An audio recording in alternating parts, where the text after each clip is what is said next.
So there's a few red peppers on here, just ripening off. We can't be that far away from our first frost, if I'm honest. So I took out some courgettes that were down there. Haven't really done anything this year. Courgettes have been a bit of a no-no for us. And there is two tiny ones down there. They've been very slow growers though. I mean, this time last year this plant was huge, or a plant like it. This variety was huge. Over here you can just about make out some patty pans, but there again they've been slow as well. I'm putting it down to the very wet July and August that we had, and really did mess everything up. All this in here where we've now got cabbages, that was all tomatoes, but we lost them all to blight. We did get a few off to do some green tomato chutney with, but otherwise they went. That was all tomatoes along here.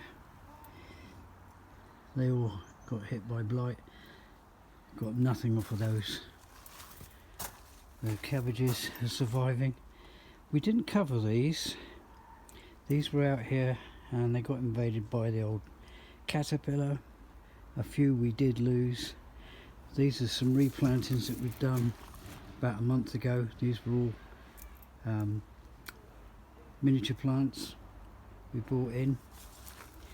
So that's not ones we've grown, but they've done great since putting a net over them. Of course you lose a few, that's bound to be. Solstice, sorry, it's gone over. The beans this year, as probably everybody will tell you, have gone absolutely ape. I mean, we have got more beans than we know what we can do with. We can't save them all for seed, so some of them are going to end up in the compost bin, I'm afraid. Oh, what's to think of it? This is an experiment with our raised troughs, and we've put beetroot in. Now, whether they will like it or not, we don't know. That over there is onions that's supposed to be going to flower and going to seed. So far they're showing no signs of doing either, and they've been in since March. I've forgotten what this is called now. I'll throw it up on a caption, but this is gone. This is just from four seeds, and they've just gone absolutely berserk. Let's see if we can find some of the patty pans in here, but as soon as the frosted seeds have be gone. There's one there, look, one small patty pan. We thought we had some more, but they seem to have disappeared, if they can be disappeared. But there's a few. Look, another one up there, but I've got a feeling the frost is going to come along before that. Is the Italian cucumber. It's called lemon something, and I can't remember what it was. I'll throw that up in a caption as well. A good crop of stinging nettles. That was the nasturtiums in there. They were great in the summer. They've reseeded since. Nasturtiums eat the flowers, eat the leaves, eat the seeds. I've got some I put away in some vinegar, pickled for Christmas time. So looking forward to them blowing me head off later on. But yeah, rather disappointing because we tried patty pan for the first time to eat last year, and they were absolutely gorgeous, and we thought we'd grow some, and that was from seed from the plant that we ate, so not too bad. As I say, beans everywhere. These stands have done really well, really sturdy. He says shaking a bit. They've been in some horrendous winds. The spiders have loved them. But now this greenhouse has been a disappointment. Granted, it wasn't expensive, but I've had to do a repair, and I've just noticed I've got to do some more. This whole bit of plastic against the zip came off, and I thought I'd be clever and use super glue. Yes, it did work, but it took so long to go off, and I can't swear to it, but I think the plastic and the chemical makeup of super glue for this particular plastic is very, very similar, so it's more of a case of they melted to one another. So I used a hot glue gun instead, but that is a bit of a guessing game because you don't want to have it too hot that when you put the plastic to it, it melts. So it's worked. I'm really pleased with that, but I'm going to do a load more up there. I've had to repair this greenhouse, that cross there and that one up there. Excuse me. I've had to replace because this disintegrated. Not about snap, but disintegrated. But anyway, this had beef tomatoes in, and we managed to avoid most of the blight with these in here. Some of them did get blight, but got rid of them quick enough that it didn't affect the others. And the tomatoes we got off of those were absolutely enormous. They weighed 500 kilos. They weighed 500 grams each. And I've been back in here today, and I've just put a top dressing in, a bit more than the likes of Charles Dowding will put in, but there's about 3 inches in there. But this soil in here, it got completely changed.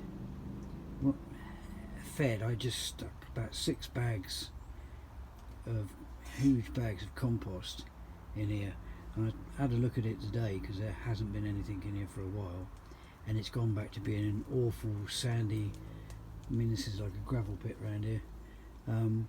So I put more than the inch that they would put in. There's about 3 inches, and that is a mixture of well rotted manure and homegrown compost, and I've had no complaints with it. So that over there was my hot box from last year, and it didn't work. I've since found out it's about half the size it needs to be, and if I made it the right size it would fill up this entire greenhouse, so it would be entirely a waste of time.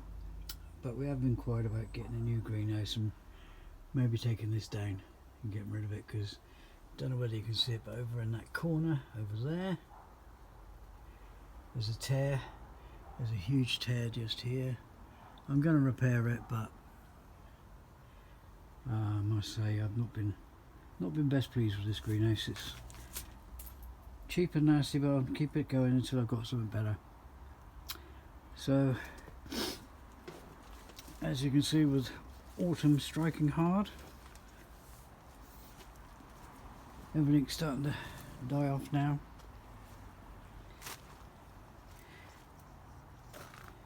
These were our crab apples. Unfortunately they turned whilst we were away, so that's nothing new. And we've got a few other little trees. An olive tree that I thought was going to do marvellously this year, but I don't know what it is with this olive tree. It never seems to come to anything. Something I'm doing wrong, obviously, because the ones you see in the municipal places seem to grow lovely. And there's a couple of pears. There's a pear over there. There's one over there in a bucket of water. It never got planted out, and the plan is, if you'll excuse the mess, all this lot is coming out, tidied up. The shed's got to be finished off, but at least it's got a roof on it now. It's not entirely right, but at least it's got one on there.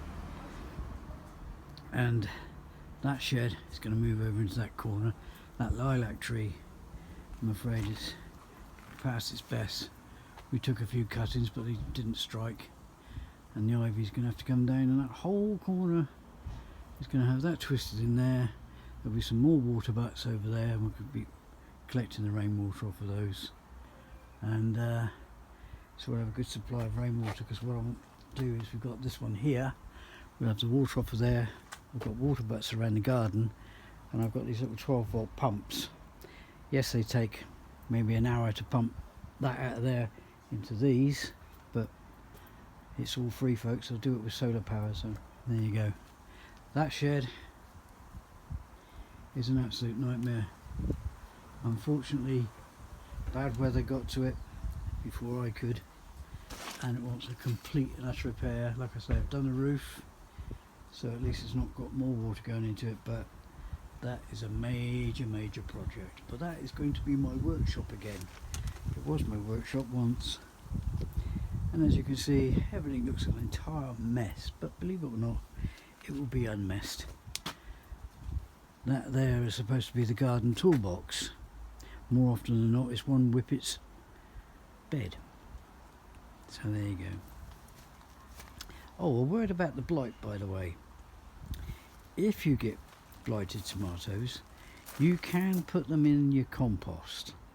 I got told they had to be burnt, but according to Charles Dowding, who I follow on YouTube, very knowledgeable man, it was from him that I got the idea of doing the no dig for the beds, and I'm all up for no dig. And these troughs that I replaced this year look a bit untidy now, but they got hit by the drought and then overdone by the water, so they're just revigorating themselves again and give them a tidy later on.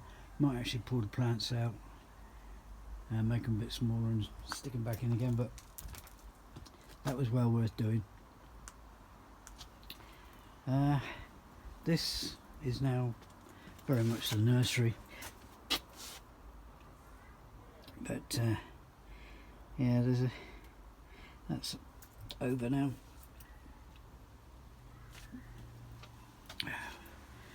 Oh, with all the hiccups and burping and goodness knows what, there's going to be a fair bit of editing on this video.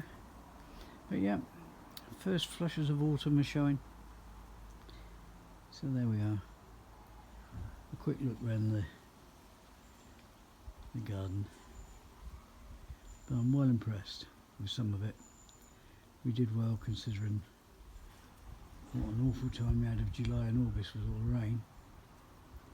But can't really complain, because all around the world everybody had something similar, either fires, drought or floods or high winds. Nobody escaped. So here's hoping you're all feeling good and doing well. Ken out.